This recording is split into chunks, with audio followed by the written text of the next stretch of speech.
the summer of 1943, the world witnessed one of the largest and most brutal land battles in human history. Not on the beaches of France, not in the deserts of North Africa, not in the skies over Britain, but across the open fields, villages, forests, rivers, trenches, and minefields surrounding a Soviet city called Kursk. Here, in a vast bulge in the Eastern Front, two enormous military machines prepared to collide.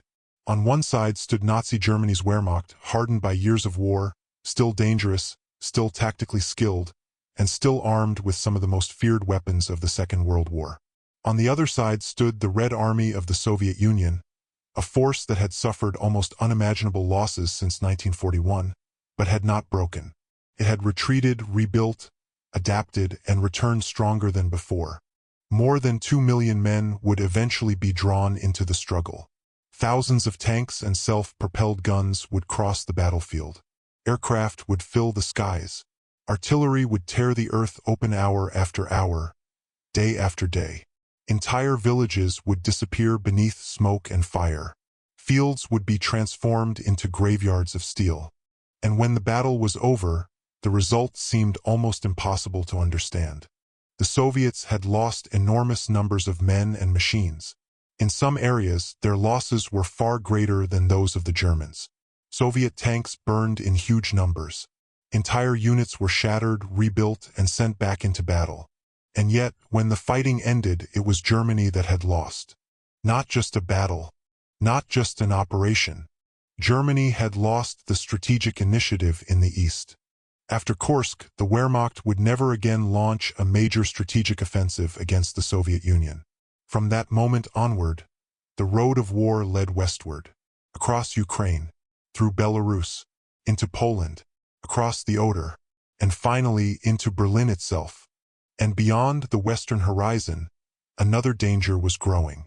The Western Allies were preparing for the day when they would return to mainland Europe. No one in Berlin knew exactly where or when they would strike. France, Italy, the Balkans, Norway, every possibility demanded attention: troops, aircraft, guns, and fuel. Germany was fighting everywhere, and everywhere it was being stretched. In the East, the war had become a vast contest of endurance. The Wehrmacht had inflicted terrible losses on the Soviet Union, but it had failed to destroy it. The Soviet state had moved factories beyond the Urals, mobilized millions of citizens, and turned survival into production. Every month, new tanks, guns, aircraft, and soldiers moved toward the front. The Soviet Union had bled deeply, but it had not run dry. Hitler and his commanders understood that 1943 could not be approached like 1941 or 1942. Germany no longer had the same freedom of action, could not afford endless offensives on every front. Its enemies were multiplying. Its resources were shrinking. Its margin for error was disappearing. At times, Hitler himself appeared unusually cautious. In meetings with his generals, he warned that Germany could not take reckless risks in the East. Major operations, he suggested, had to be limited. Germany needed to weaken the Red Army, not gamble everything on a vast advance that might end in disaster. The strategic logic seemed clear.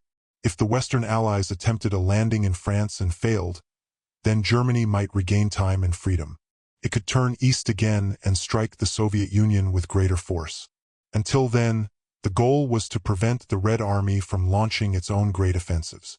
Germany needed to bleed the Soviets, disrupt them, delay them, and keep them from seizing control of the entire front. But there was a problem. The Red Army was no longer the same army that had been caught off guard in 1941. It had learned painfully and brutally. It had paid for every lesson in blood. It had improved its command structure, its artillery coordination, its use of reserves, and its ability to plan deep operations across hundreds of kilometers. Soviet commanders were no longer merely reacting to German blows. They were preparing their own. By the spring of 1943, Soviet strength on the Eastern Front was immense.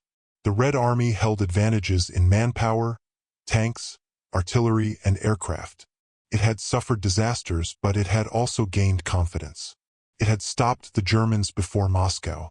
It had destroyed the Sixth Army at Stalingrad. It now believed that the Wehrmacht could be defeated not only by winter, not only by German mistakes, but by Soviet planning and Soviet power.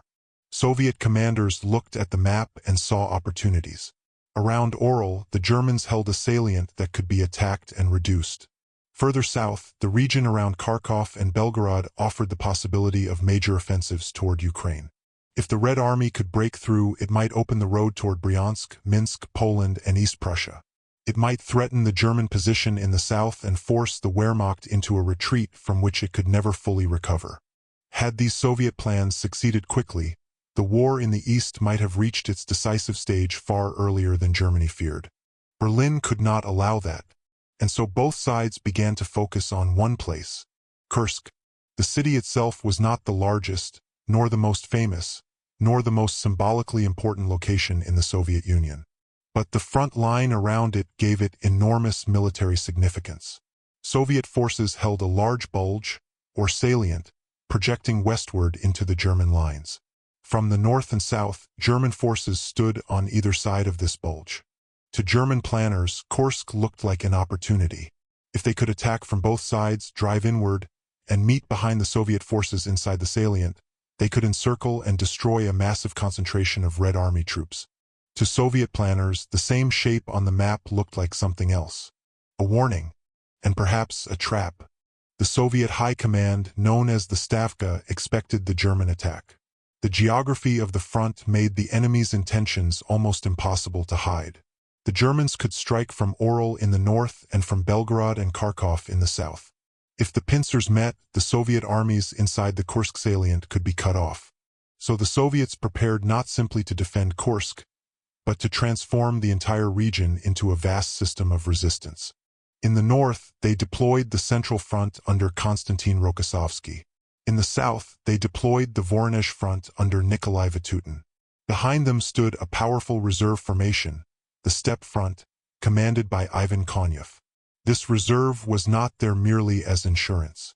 It was a weapon waiting for the moment when the German attack had spent itself. The Soviet plan was built on patience. Let the Germans come.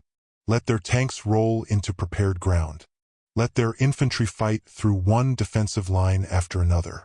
Let mines, artillery, anti-tank guns, trenches, and counterattacks slow them down. And then, when their strength had been consumed, strike back. But the decision to wait was not easy. Joseph Stalin himself considered the possibility of attacking first. Some Soviet commanders feared that allowing the Germans to strike would surrender the initiative. Others believed that the Red Army was now strong enough to spoil the German offensive before it began. Yet Marshals Georgy Zhukov and Alexander Vasilevsky argued for a different approach.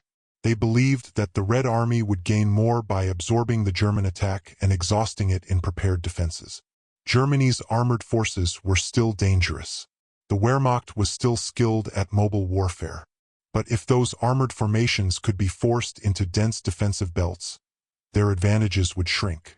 Speed would disappear. Surprise would disappear. Maneuver would be replaced by attrition. The argument prevailed. Kursk would become a defensive battlefield by design. Then, when the time came, it would become the launching point for a Soviet offensive. The preparations were immense. For weeks and months, soldiers, engineers, and civilians dug into the earth. Trenches spread across the landscape. Anti-tank ditches were cut into the ground. Barbed wire was placed.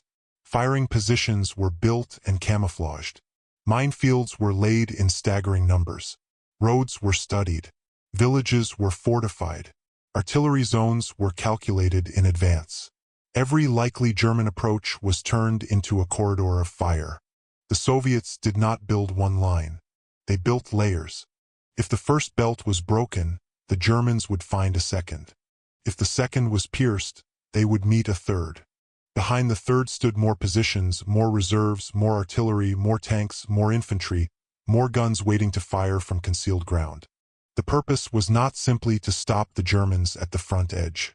It was to absorb them, to force them to fight through depth, to make every kilometer cost fuel, time, men, tracks, engines, and nerves. This was defense in depth on a massive scale. The work required to create it was enormous. Hundreds of thousands of civilians helped prepare the battlefield. Many of them were women.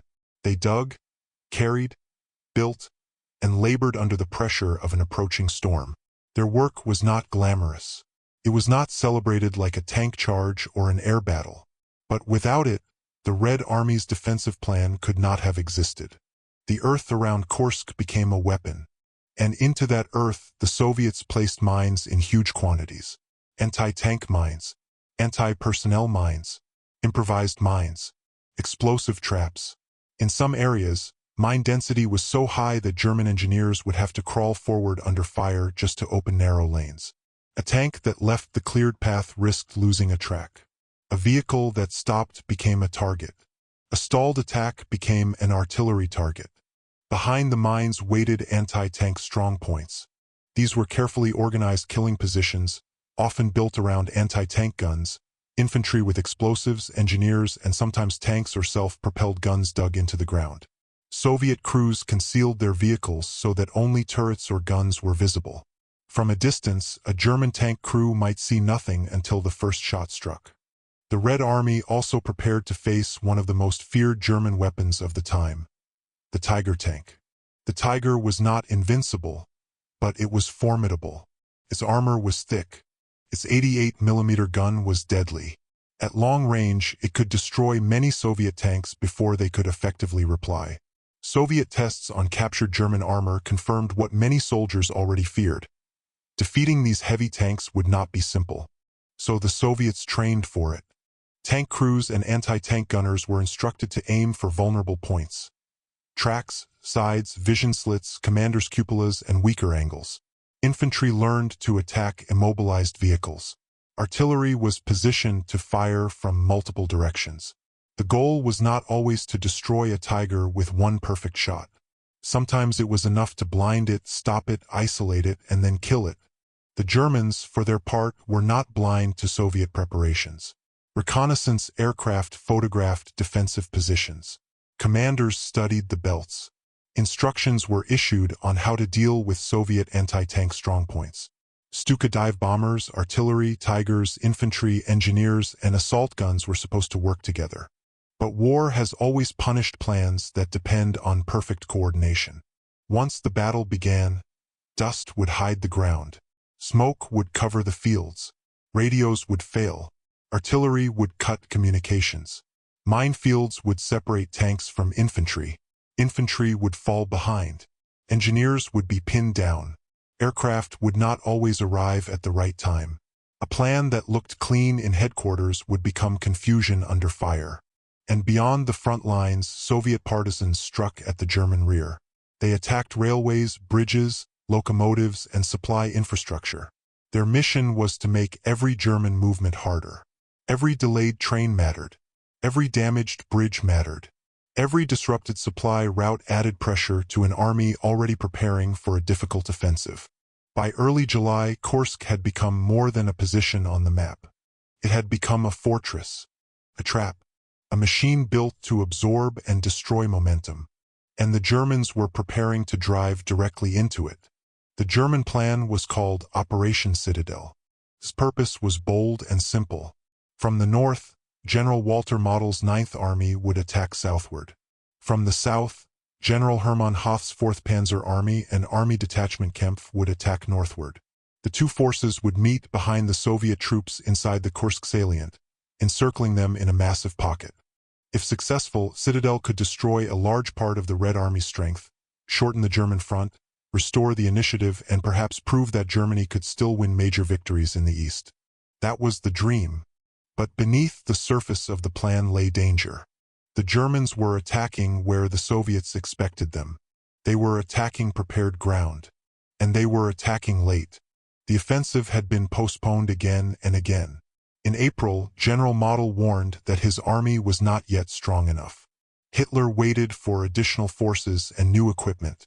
Then came the Axis collapse in North Africa. Then came fears about Allied landings in the Mediterranean. Then heavy rains turned Soviet roads into mud and made major operations difficult. In June, when many preparations were ready, hesitation continued.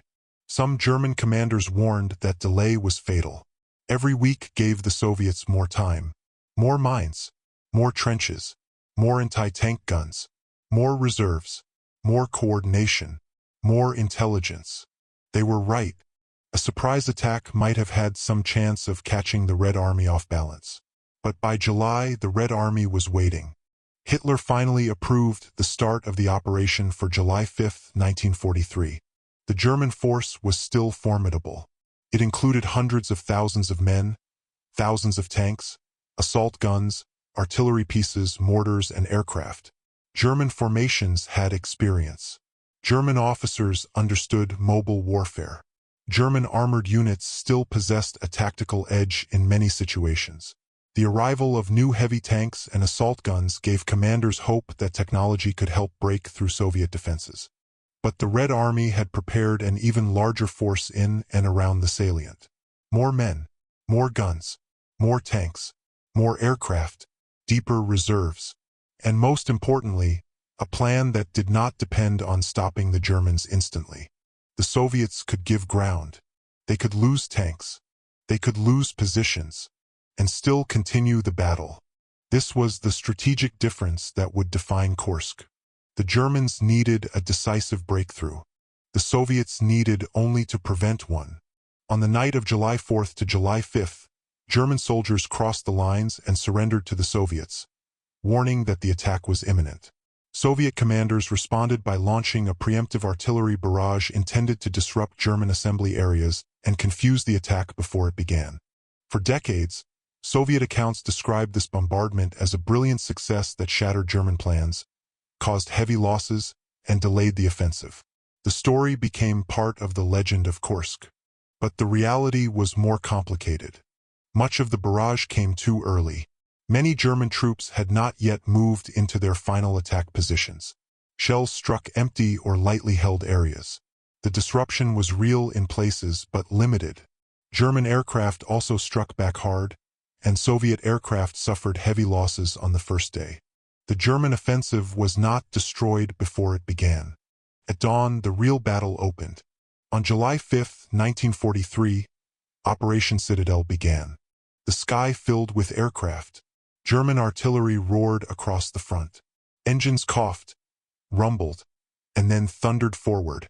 Tanks moved through dust and smoke. Infantry advanced behind them, carrying rifles, machine guns, grenades, and the weight of knowing that the enemy was waiting. In the north, Model's 9th Army struck the central front. In the south, Hoth's 4th Panzer Army and Army Detachment Kempf drove toward the Soviet defenses. Across the salient, the earth shook beneath one of the greatest armored offensives of the war. At first, the Germans advanced. This is important to understand. Kursk was not a simple story of Germans crashing uselessly into an unbreakable wall. The Wehrmacht remained dangerous. Its units were skilled.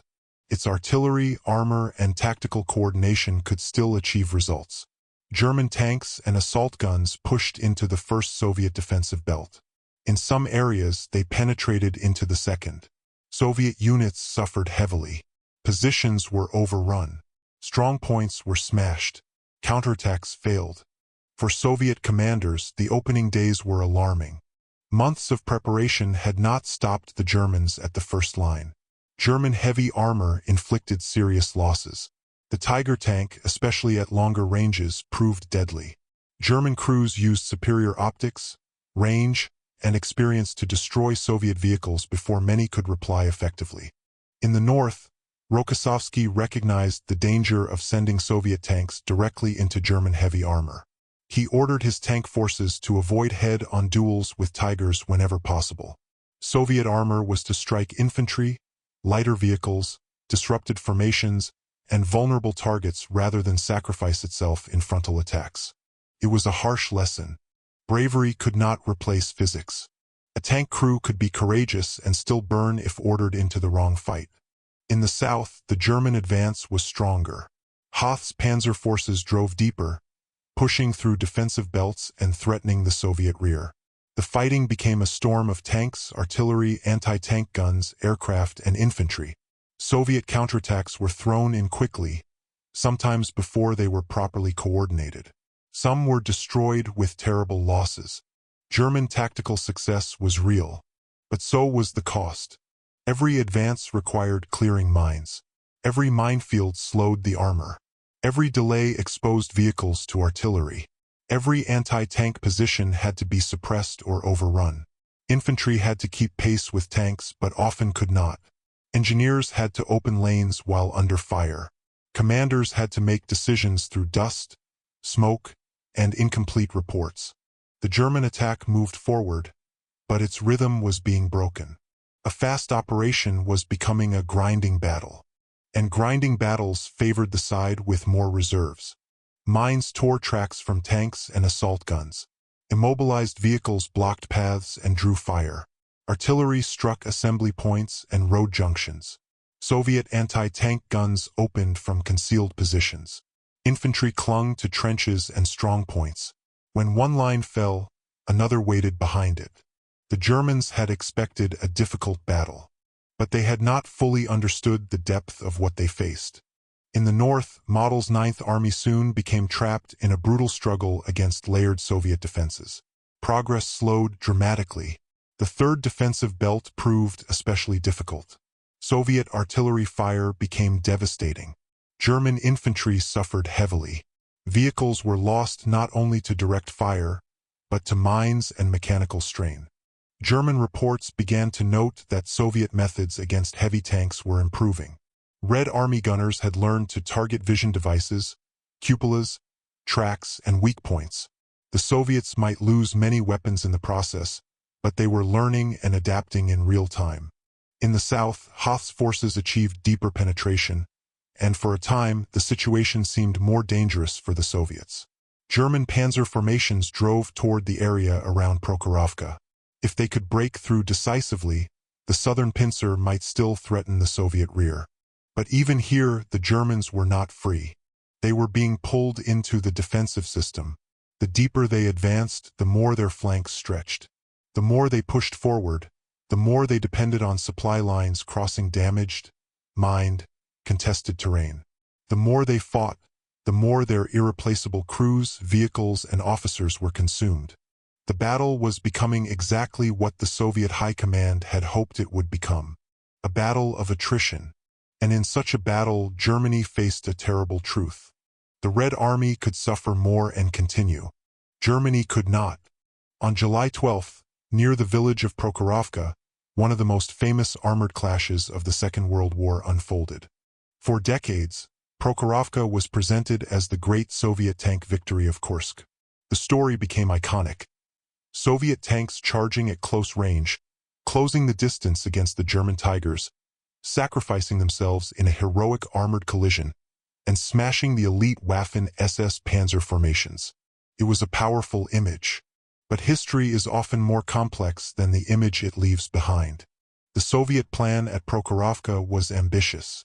The 5th Guards Tank Army, supported by the 5th Guards Army, was ordered to strike the German spearhead, destroy its armored strength, break through the line, and push deep into the German rear. The goal was not simply to stop the Germans. It was to reverse the situation completely. But the reality on the ground had changed. German forces had advanced farther than expected.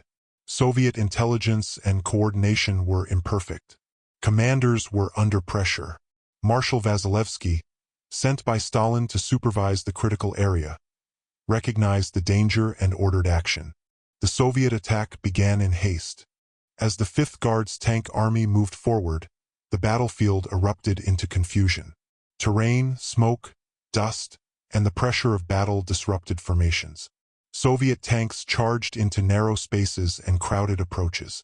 German units, though surprised in places, recovered quickly. The result was not the clean Soviet victory of legend. It was a brutal and costly collision. German anti-tank guns, tanks, and assault guns opened fire. Soviet vehicles were destroyed in large numbers. Some were knocked out at range.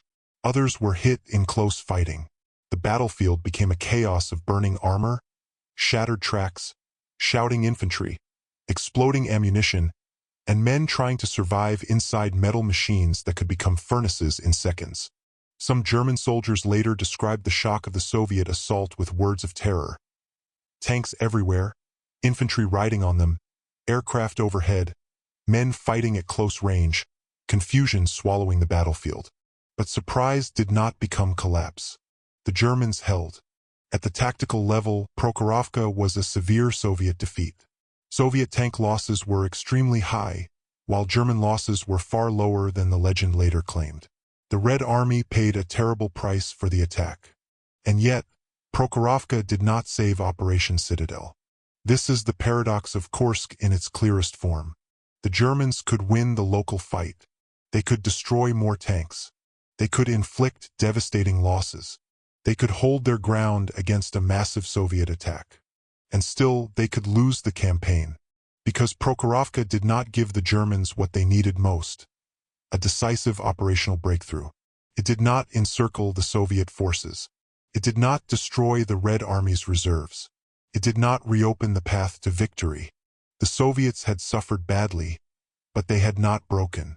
The Germans had won locally, but they had not changed the strategic situation. And on that very same day, July 12th, while the world of memory would later focus on Prokhorovka, the Red Army launched a much larger counteroffensive to the north. Operation Kutuzov had begun. The Soviet blow fell against the German-held Oral salient, north of Kursk. The operation was named after Mikhail Kutuzov, the Russian commander remembered for resisting Napoleon in 1812. The symbolism was deliberate. Once again, Russia would absorb an invader's blow and then push him back. Soviet forces from the western, Bryansk, and central fronts attacked German positions around Oral. The pressure was immediate and severe. German units already strained by the fighting around Kursk now faced a new crisis. Model's Ninth Army, which had been attacking southward into the salient, had to divert attention and resources to deal with the Soviet offensive against its own position. This was the moment Operation Citadel truly died. The Germans were no longer controlling the tempo. They were no longer forcing the Soviets to respond. Instead, they were reacting to Soviet moves. The offensive that had been designed to encircle and destroy the Red Army was now being overtaken by Red Army counteroffensives. The strategic initiative was slipping away. The Luftwaffe still fought hard. German aircraft attacked Soviet columns, supply routes, and advancing troops. For the men on the ground, these attacks were terrifying. Veterans later described lying in foxholes under heavy bombing, feeling the earth shake, waiting for death, unable to run because duty and survival both demanded that they stay. But the Soviet advance continued. The Red Army had accepted the cost of its strategy, and Germany no longer had the strength to reverse the tide. Around this time, another event entered the story and later became one of the most persistent myths of Kursk. On July 10, 1943, the Western Allies landed in Sicily. This was a major strategic event. It threatened Italy, Germany's southern ally.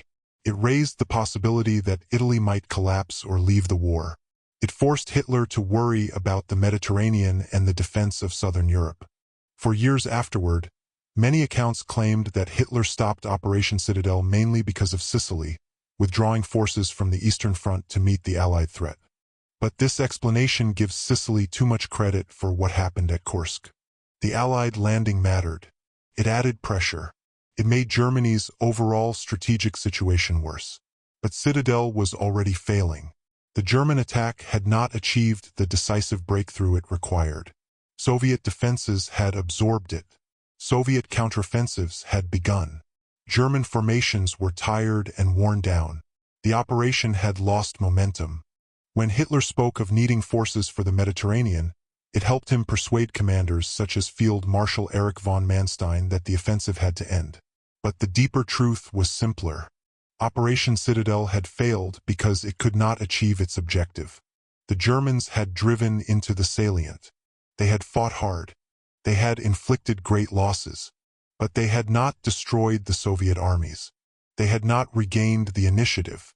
They had not changed the course of the war.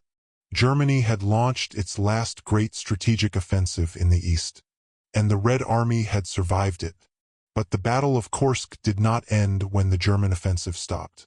In many ways, the second half of the battle was just beginning. In early August, the Soviets launched Operation Rumyantsev, the southern counteroffensive aimed toward Belgorod and Kharkov. This was the moment the Red Army sought to convert German failure into Soviet victory. The scale was enormous. Soviet armies, including powerful tank formations, struck weakened German lines in the south. These German formations had already been worn down by weeks of fighting. Vehicles needed repair. Crews were exhausted. Infantry strength had declined. Fuel and reserves were limited. Some units looked strong on maps but were far weaker in reality. The Soviet attack broke through north of Kharkov and drove southwest. German units pulled back to avoid encirclement. Commanders rushed panzer divisions from other parts of the front to stop Soviet spearheads. The fighting again became fierce, mobile, and costly. The Germans still fought with skill. They counterattacked. They stabilized sectors. They destroyed Soviet tanks and delayed Soviet columns. But delay was not victory. On August 5th, Soviet forces liberated Belgorod and Orel. In Moscow, the event was marked by an artillery salute, the first of its kind during the war. Guns thundered in the capital to celebrate the liberation of Soviet cities. For the people listening in the darkness, it was more than ceremony. It was proof that the war had changed. The Red Army was not merely holding. It was advancing. The pressure on Kharkov increased. This city had already changed hands multiple times during the war, becoming one of the most contested urban centers on the Eastern Front.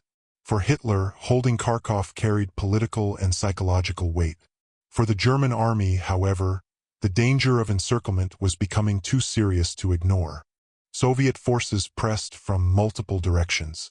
German defenses became increasingly vulnerable. By mid-August, even Hitler had to accept that holding the city at all costs could create another disaster. On the night of August 22nd to 23rd, German forces abandoned Kharkov. The city returned to Soviet hands. After 50 days of battle, the struggle around Kursk was over. The cost had been staggering. Kursk was not a clean victory. It was not a simple triumph. It was not a glorious charge ending in a neat conclusion. It was a vast, grinding, brutal contest in which victory was purchased at an almost unimaginable price. Soviet casualties were immense. Tank losses were enormous.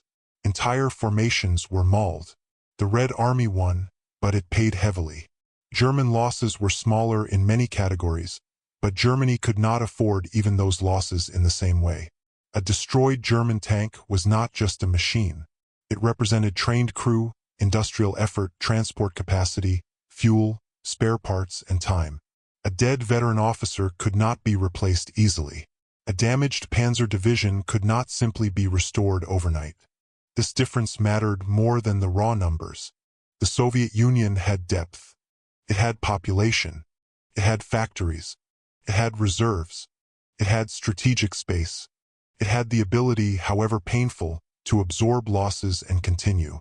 Germany was running out of everything that mattered. Experienced crews, infantry replacements, fuel, aircraft, time.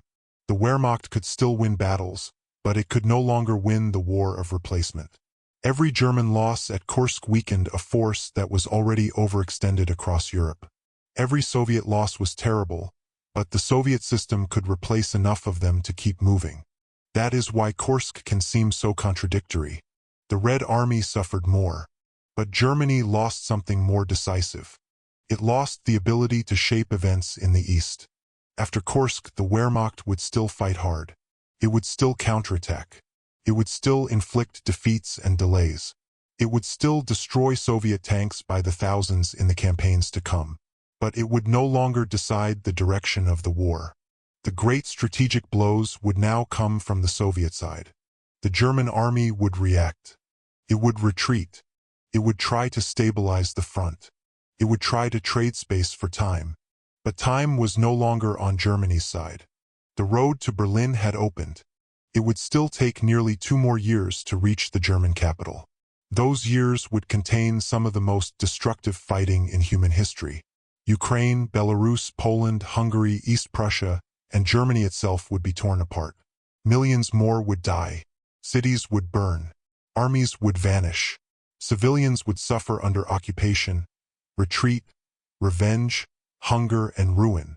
But after Kursk, the final direction was clear. Germany's defeat was no longer a distant possibility. It was becoming a matter of time. The reasons for Germany's failure at Kursk were many, and they were connected. First, there was delay. The German offensive was postponed repeatedly. Every delay strengthened the Soviet defense.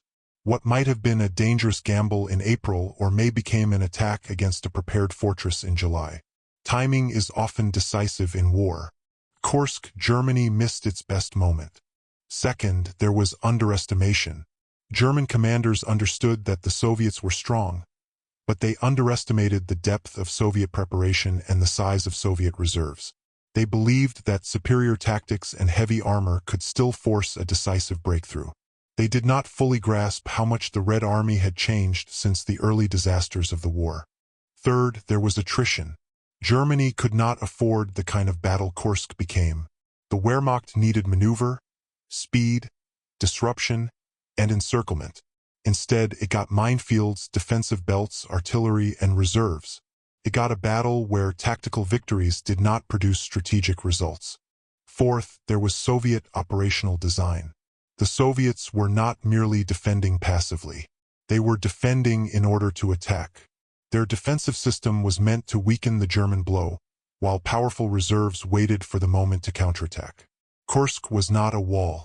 It was a spring compressed until it could release. Fifth, there was the wider war. Germany was not fighting only the Soviet Union. It faced Allied air attacks, the collapse of Axis positions in the Mediterranean, growing pressure in Italy, and the future threat of invasion in Western Europe. The Reich had created a war too large for its resources. At Kursk, that reality became impossible to ignore.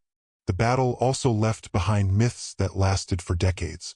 One myth is that Prokhorovka was a crushing Soviet tactical victory that destroyed German armored power in a single day. The truth is more complicated.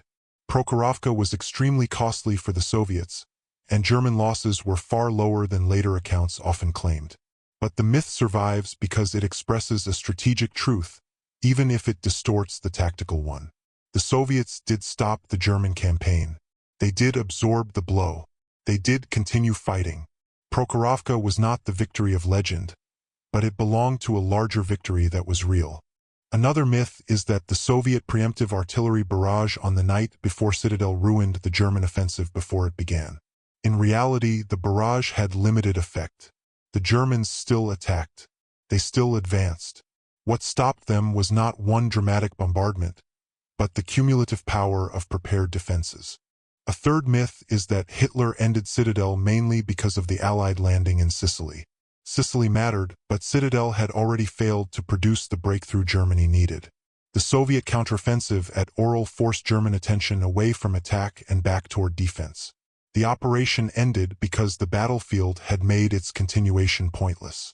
The truth of Kursk is more powerful than the myths. It was not won by one charge.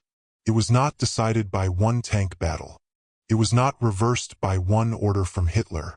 It was won through preparation, depth, endurance, sacrifice, intelligence, reserves, and the ability to transform defense into attack. But behind every map, every arrow, every statistic, there were human beings. There were Soviet soldiers crouched in trenches, waiting for German artillery to lift and German tanks to appear through the smoke. There were German infantrymen advancing behind armor, knowing that every field ahead might be mined and every village might hide anti-tank guns. There were tank crews sealed inside steel machines, listening to shells strike nearby, knowing that one hit could turn the inside of their vehicle into flame. There were engineers crawling through minefields under fire. There were artillery crews firing until their hands shook and their ears rang. There were medics dragging wounded men from shell holes.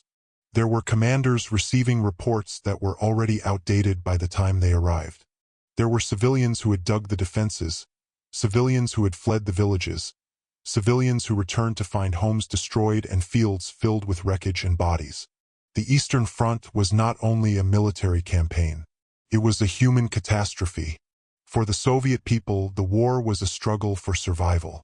German occupation had brought massacres, starvation, forced labor, destruction, and racial terror. Many Red Army soldiers fought not simply for orders or ideology, but for their families, their villages, their dead, and the belief that defeat meant annihilation. For German soldiers, Kursk was also a descent into exhaustion and fear. Many were experienced. Many fought with discipline. Some still believed in victory. Others had begun to understand that the war in the East had become something vast and unwinnable. They were far from home, fighting on ground that swallowed men and machines without end. As the Germans retreated, civilians often suffered again. Infrastructure was destroyed. Resources were taken. Workers were deported. Villages were burned. The retreat westward did not bring immediate liberation from suffering. It often left devastation behind. That is why Kursk must never be remembered only as a battle of tanks. It was a tragedy of people, a tragedy of nations, a tragedy of ideologies that had turned human beings into fuel for machines of war. And yet, in that tragedy, the course of history changed. Kursk stands beside Stalingrad, Midway, El Alamein, and Normandy as one of the decisive turning points of the Second World War. But its meaning is distinct. At Stalingrad, Germany suffered a catastrophic defeat. At Kursk, Germany tried to recover the initiative and failed. That failure mattered deeply. It proved that the Wehrmacht could no longer impose its will in the East. It proved that Soviet strength had reached a new level. It proved that the Red Army could stop a major German summer offensive and then answer with offensives of its own. The psychological effect was enormous. For Germany, Kursk confirmed what many feared but few wanted to admit. The war in the East was slipping beyond recovery. For the Soviet Union, Kursk confirmed that victory was possible, not only through desperate defense, but through planning, coordination, production, and offensive power. For the Western Allies, Kursk demonstrated that the Soviet Union was capable of driving Germany back on a massive scale. It strengthened the urgency of opening a second front in Western Europe, which would come the following year with the Normandy landings. Militarily, Kursk became a classic example of defensive warfare. It showed the value of defense in depth, the importance of intelligence, the necessity of reserves, and the danger of attacking an enemy who has had time to prepare. It also revealed the limits of technology. The Tiger tank was powerful. German tactical skill remained impressive. The Wehrmacht still had excellent officers, experienced crews, and dangerous weapons. But technology and skill could not overcome every disadvantage. They could not erase numerical imbalance. They could not solve logistical strain. They could not make up for strategic overextension. They could not restore time once it had been lost. Kursk demonstrated one of the harshest truths of modern war. Quality can dominate a battlefield, but quantity, preparation, depth, and endurance can decide a campaign. After Kursk, the Red Army moved west. The advance would not be smooth. It would not be bloodless. It would not be easy. German resistance remained fierce. Soviet mistakes remained costly. The war would continue to devour soldiers and civilians on an almost unimaginable scale. But the pattern had changed. From late 1943 onward, the Soviet Union increasingly dictated the tempo of the Eastern Front. One offensive followed another. German positions were bent, broken, or abandoned. The front moved steadily away from the Soviet heartland and toward the borders of the Reich. The long road from Kursk to Berlin passed through many more battles. The Dnieper, Korsun, Crimea, Bagration, Warsaw, Budapest, East Prussia, the Oder, Seelow Heights, Berlin. Each battle had its own horrors. Each demanded its own sacrifice. But Kursk was the hinge. It was the moment when Germany's final attempt to regain the initiative in the East failed. The moment when Soviet defense turned into strategic momentum. The moment when the war crossed a point of no return. In the fields around Kursk, the Wehrmacht advanced believing that it could still shape the future. It emerged from the battle with that future slipping away. The Soviet Union had endured the blow, and because it endured, it could strike back.